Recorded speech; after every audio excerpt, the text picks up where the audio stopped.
તમારો જીવ જીવ છે, આ ટેક્સ પે કરે છે એનો જીવ જીવ નથી. બધા ટેક્સ તમે અમારી પાસેથી લ્યો છો, તો મારા ઘરવાળાને જ્યારે જરૂર હતી ત્યારે કોઈ ફેસિલિટી નથી મળી. મને એનો ન્યાય જોઈએ.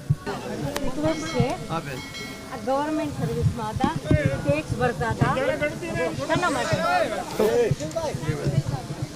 કોઈ સુવિધા નહીં, કોઈ ફેસિલિટી નહીં, કોઈ આર્મી નહીં, કોઈ પોલીસ નહીં.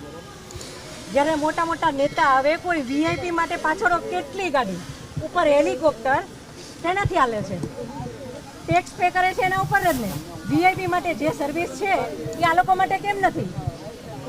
હું નીચે આર્મી કેમ્પમાં ચિલ્લાઈને કહેતી હતી કે ઉપર કેટલા લોકો જખમી છે, તમે લોકો જલ્દી કંઈક કરો. અમે ઉપરથી પડતા આખડતા નીચે ઉતરાતે હજી ઉપર કોઈ ફેસિલિટી ગઈ નથી.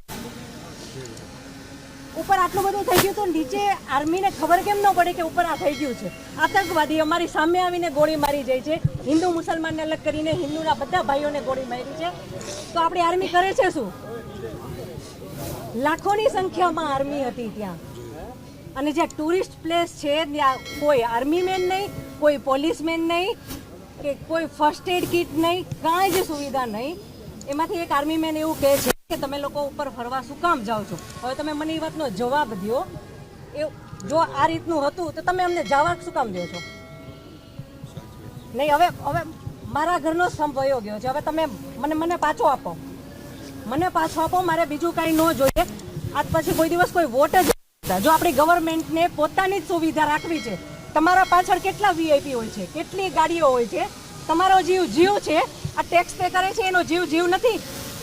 આ છોકરાઓનું શું? આનું ભવિષ્ય શું? આને ડોક્ટર બનાવી છે, આને એન્જિનિયર બનાવો છો, હું કઈ રીતે બનાવીશ?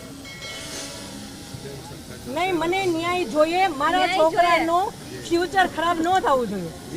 આટલા વર્ષની સર્વિસમાં એણે ટેક્સ તમે કટ કરીને તમે સેલરી આપો છો ને, અને ઉપર જતા અમે કાંઈ પણ વસ્તુ ખરીદીએ છીએ, ક્યાંય જઈએ છીએ, ફરીથી ટેક્સ, ટોલ ટેક્સ, બધા ટેક્સ તમે અમારી પાસેથી લ્યો છો.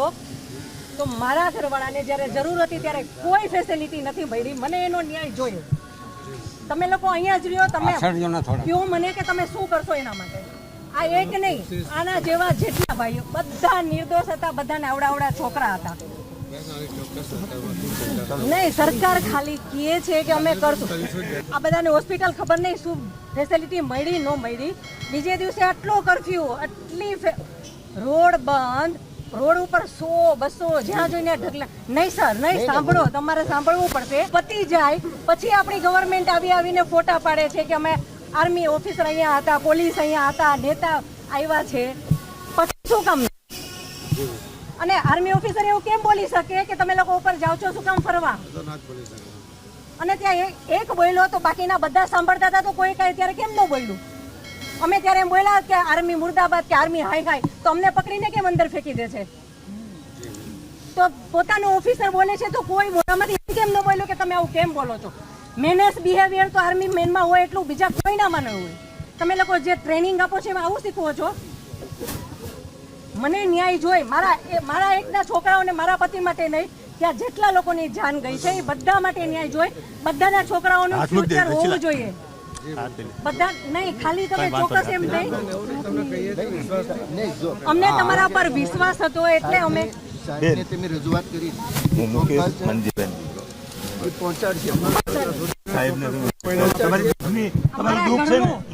મારા ઘરનો સ્તંભ છે. આની હાલત જુઓ. દુઃખ તમને છે, મારી વાત સાંભળો સાહેબ. બધું મારી વાત સાંભળો.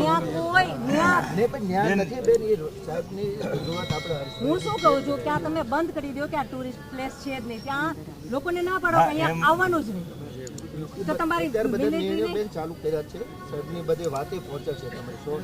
અને સાહેબ સ્પેશિયલ બહુ દુઃખ એમણે કાલે છે ને, આજે તમે અહીંયા પહોંચવા માટે થઈને એને બધી જ સુવિધાઓ.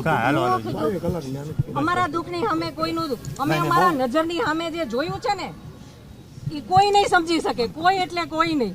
અમારા બેવડા છોકરા આની યારે અમારી યારે જેટલા હતા એ બધા છોકરાઓએ પોતાના બાપને પોતાની નજરની સામે મળતા જોયો છે. આતંકવાદી સામે ઊભો હતો. કોઈ મિલિટરીને સલ્યુટ કરતો આવે. મિલિટરી મેન જેટલા અમે જ્યાં ફર્યા. અને લાસ્ટમાં એને ખબર પડી કે જ્યારે જરૂર છે ત્યારે કોઈ મિલિટરી મેન છે જ નહીં. મારી યારે મારા છોકરાઓને ત્યાં જે લોકો ઘાયલ થયા છે બધાને ન્યાય આપજો જો આપણી ગવર્મેન્ટને, નહીતર બધાને વિશ્વાસ ઉઠી જશે. બધાને, હું એવું નથી કહેતી કે મને એકને જ જોઈએ છે, અને બધાને ન્યાય મળવો જોઈએ, નકર આપણી સરકાર ઉપરથી બધાને વિશ્વાસ ઉઠી જશે. જો તમારે વિશ્વાસ બનાવી રાખવો હોય તો બધાને ન્યાય અપાવજો.